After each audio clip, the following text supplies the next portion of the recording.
thank you. Thank you all very much for being here. Thank you, Patty, for that wonderful introduction. The bus looks good, right? Well, I'm very excited about being here, very excited about being in Iowa. We're down to the home stretch now, right? Let me first send our love from Elizabeth, I talked to just a minute ago. She's doing great. I also want to say a word about, now that we're down to the home stretch, you know, it seems to me that the silly season has kicked in the campaign. I don't know how many of you followed this, but last week, I guess there was an interesting bout of criticism between some of the campaigns. Senator Clinton, you got to stay with me on this, it takes a little effort. Senator Clinton's campaign said that Senator Obama had been on the campaign trail saying that he had not spent his whole life getting ready to be president. But lo and behold, they found that in kindergarten, I'm dead serious. In kindergarten, Senator Obama had written an essay about wanting to be president of the United States. And I guess the suggestion was that this was a character issue. Well, here's what I have to say about that. If that's a character issue, I want to make a confession. When I was in kindergarten, I wanted to either be a cowboy or Superman.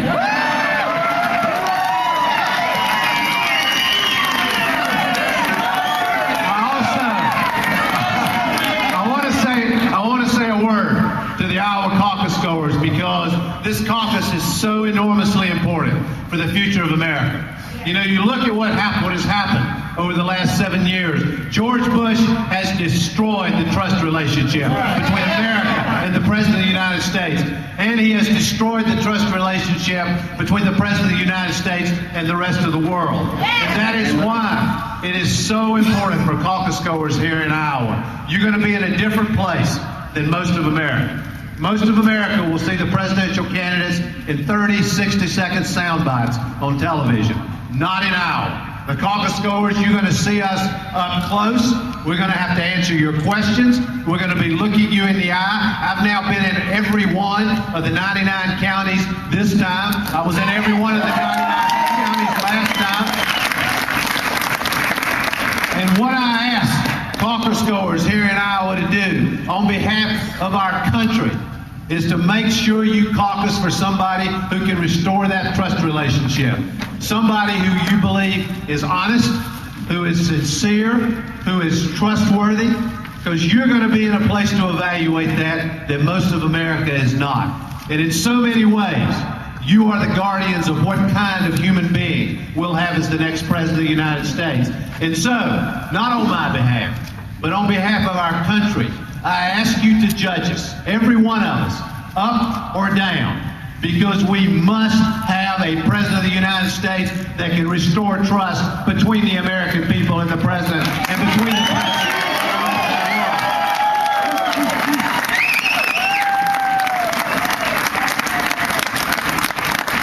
We all know what's at stake. We are in a difficult place in American history.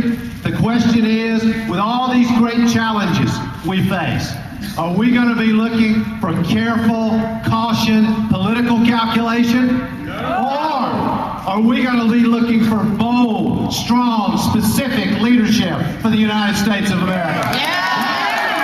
That's what this is about. That's the challenge that we face. And we all know what's happened. What's happened with our government, what's happened in the democracy, is the few have taken over the democracy against the interests of the many. The voices of the few are heard loud and clear every single day. And the examples of it are absolutely rampant in the government. Why don't we have universal health care? Because of drug companies, insurance companies, and their lobbyists in Washington, D.C. Why do we have this mess of a Medicare prescription drug law? Because the drug companies wrote it. Their lobbyists wrote it. They got exactly what they wanted. Why do we have paid mercenaries roaming around in Iraq, working for Blackwater, making 10 times what our men and women in uniform are making? The reason is because they gave hundreds of thousands of dollars to Bush and the Republican Party. Why do we have Cheney's old company, Halliburton, getting billion-dollar no-bid contracts in Iraq? We know why. because they are the people whose voices are heard every single day in Washington, D.C. Why do we have trade laws that cost America millions of jobs, pad the profits of big multinational corporations, and make middle-class families struggle every single day? Because those big corporations' voices are heard every single day inside Washington, D.C. in this democracy.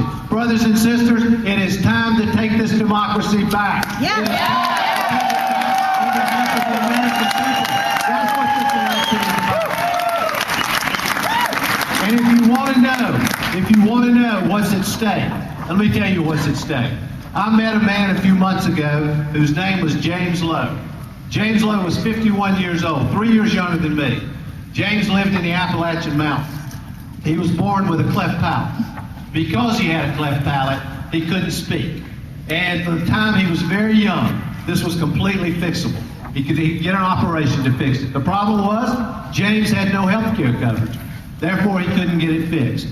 And finally, some not good person came along and fixed it for him voluntarily. Here's the problem. They fixed it when he was 50 years old. James Lowe lived for 50 years in America, not able to speak because he had no health care coverage. And he was very kind and grateful and generous about all that. I didn't feel that way. I thought to myself when I was listening to his story, it was early in the morning, we were sitting on picnic tables in the mountains of Virginia.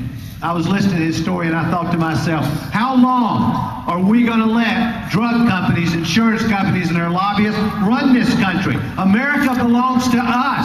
It is time for people like James Lowe and you to have a voice in this democracy again. That's what this election is about. That's what's at stake in this election. And I had, when I was listening to James, he sounded very familiar to me. He's so much like so many of the people that I grew up with. I grew up in a family. In fact, I went back to the place that I was born and the house that my parents brought me home to just a couple of weeks ago. And my mother and father were telling me the stories of what they remembered about my grandmother, who I loved dearly. Walking from her house in the mill village with her apron on every day over to the mill to go to work, and then walking back home.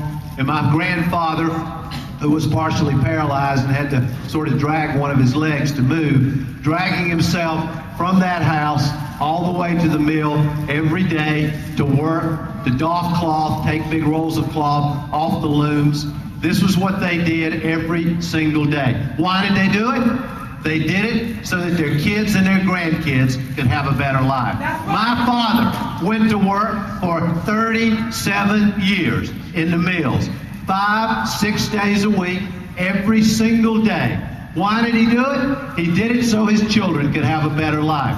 That's the great promise of America. That's the America that we believe in. That if you work hard and you're responsible, we can make certain that your children have a better life. And this is, by the way, the great moral test of our generation, to ensure that we leave America better than we found it, to ensure that our children have a better life than we have. That's what this is about. That's what's at stake. And we have work to do. We have huge challenges facing this country. We face obstacles, but the great thing about America, and this has happened over and over in this country's history, when America's been faced with great obstacles, what did the American people do? They rose up. They stood up. They spoke up. They faced these challenges, and they brought about the change that America needed. Well, we are in that place again. It is time for us to stand up. It is time for us to rise up. It is time for America to rise again. It is time for us to be what we're capable of being. That's what's happening. That is what's happening in this election. That is what's happening right here in Iowa. The American people are rising up. The American people are speaking up.